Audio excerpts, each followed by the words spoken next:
Titan સબમરીનની દુર્ઘટના સાથે Titanic જહાજ ફરી ચર્ચામાં આવ્યું છે, જે 111 વર્ષ પહેલા એટલે કે 1912માં સમુદ્રની અંદર દુર્ઘટનાનો ભોગ બન્યું હતું.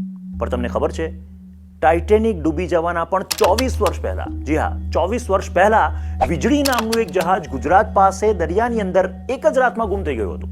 આ જહાજ પર સવાર થયેલા મુસાફરોની ન તો કોઈ ચીચિયારીઓ સાંભળી કે ન તો કોઈ તેમના માટે પ્રાર્થના પણ કરી શક્યું.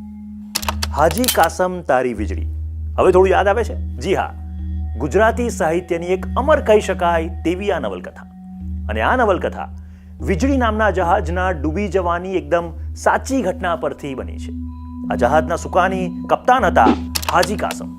તો શું થયું હતું વીજળી નામના જહાજ સાથે, એની રસપ્રદ વાત આ વિડીયોમાં કરીશું. SS વૈતરણા નામનું આ જહાજ, જે હવે ગુજરાતી સાહિત્યની અમર રચનાને કારણે હાજી કાસમની વીજળી તરીકે જાણીતું છે, તેનું નિર્માણ સ્કોટલેન્ડની ગ્રેન્જમાથ ડોકયાર્ડ કંપનીએ કર્યું હતું. તત્કાલીન બોમ્બેની એ જે શેફર્ડ કંપનીએ આ જહાજના નિર્માણનો ઓર્ડર આપ્યો હતો. હવે વર્ષ 1869ની આસપાસ સુએઝ કેનાલ ખુલી ગઈ. તે પછી આગબોટોની જરૂરિયાત દુનિયામાં એકદમ વધી ગઈ. એના કદ અને નિર્માણમાં પુષ્કળ તેજી આવી ગઈ. તો આ જહાજનું નામ વીજળી કેવી રીતે પડ્યું, એની વાત પણ બહુ રસપ્રદ છે. વીજળી વગરના એ સમયમાં જ્યારે આ જહાજ દરિયામાંથી પસાર થતું, એવું કહેવાય છે કે આ જહાજ જ્યારે પસાર થતું ત્યારે તેને કિનારા પરથી જ જોઈ શકાતું. ત્યારે ઇલેક્ટ્રિસિટીથી ચાલતા બલ્બ તેમાં હતા અને એને કારણે તેને વીજળી એવું નામ મળ્યું. નાનાથી મધ્યમ અંતરની મુસાફરી માટે તો આ એક આદર્શ જહાજ હતું એમ કહી શકાય. હવે વાત હાજી કાસમની. કોણ હતા હાજી કાસમ? રિટાયર્ડ કોમોડોર જોન્સન ઓડાકલ લખે છે કે હાજી કાસમ મૂળ કચ્છના જાગીરદાર હતા અને તેઓ બોમ્બેમાં મલાબાર હિલ્સ ખાતે રહેતા હતા. તેમની ઓફિસ મુંબઈમાં અબ્દુલ રહેમાન સ્ટ્રીટ પર હતી.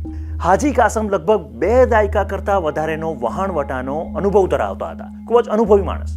જોકે આ અનુભવી કપ્તાનના જીવનની છેલ્લી અને સૌથી મોટી પરીક્ષા એક વાવાઝોડું લેવાનું હતું, જે અંદામાનના દરિયામાં ઉઠ્યું હતું.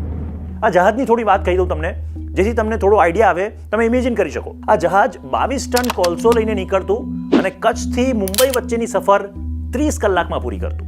આ સફર માટેનું ભાડું કેટલું હશે? 8 રૂપિયા. વિચારો, એ જમાનામાં 8 રૂપિયાની શું વેલ્યુ હતી.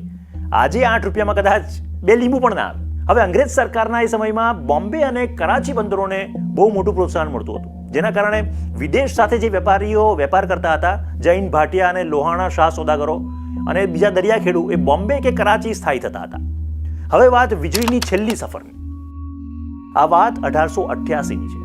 ઓક્ટોબર 1888માં મોટી સંખ્યામાં વેપારીઓ કચ્છ આવ્યા હતા અને તેમણે પરત ફરવા માટે લાભ પાંચમના દિવસની વીજળીની ટિકિટ કઢાવી. 8મી નવેમ્બર 1888ના લાભ પાંચમના દિવસે વીજળીએ કચ્છથી તેની છેલ્લી સફર સવારે 7:30 કલાકે શરૂ કરી, જેના કપ્તાન હતા કચ્છના હાજી કાસમ. તો ક્યાં ડૂબ્યું હતું આ વીજળી જહાજ? કચ્છથી મુંબઈ જવા નીકળેલા વીજળી જહાજનો અરબ સાગરમાં સાયક્લોન મેમ્વા સાથે ભેટો થઈ ગયો. હવે સાયક્લોન મેમ્વા ભાગ 3 પુસ્તકની માહિતી પ્રમાણે મધ્ય અરબ સાગરમાં કેટલાક દિવસથી વાતાવરણ બહુ અશાંત હતું.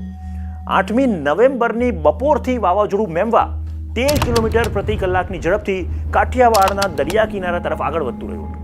વાવાઝોડું બહુ નાનું હતું, પણ હવાની ઝડપ ખૂબ જ વધારે હતી. 1-2 બ્રિટિશ ભારતીય જહાજો આ વાવાઝોડું પાર પણ કરી ગયા હતા, પરંતુ વીજળી તેનો ભોગ બની ગયું. આ વાવાઝોડું 9મી નવેમ્બરે સવારે જમીન પર ત્રાટક્યું અને પછી અરવલ્લી તરફ આગળ વધીને વિખરાઈ ગયું. પુરાતત્વવિદ અને ઇતિહાસકાર YM ચિતલવાલાના પુસ્તકની વિગતોને ટાંકતો એક અહેવાલ છે, જેમાં એમણે લખ્યું છે કે અકસ્માત સમયે જહાજમાં 43 ખલાસી અને 700 જેટલા મુસાફર હતા. 700 મુસાફર. જહાજમાં મોટાભાગના મુસાફરો માંડવી અને દ્વારકાથી ચડ્યા હતા. આ અહેવાલ પ્રમાણે વીજળી જહાજ પોરબંદરથી થોડે દૂર ઊભું રહ્યું હતું, પણ તેને લંગર નહોતું નાખ્યું અને 5-7 મિનિટમાં તે ત્યાંથી રવાના પણ થઈ ગયું હતું. વિચારો.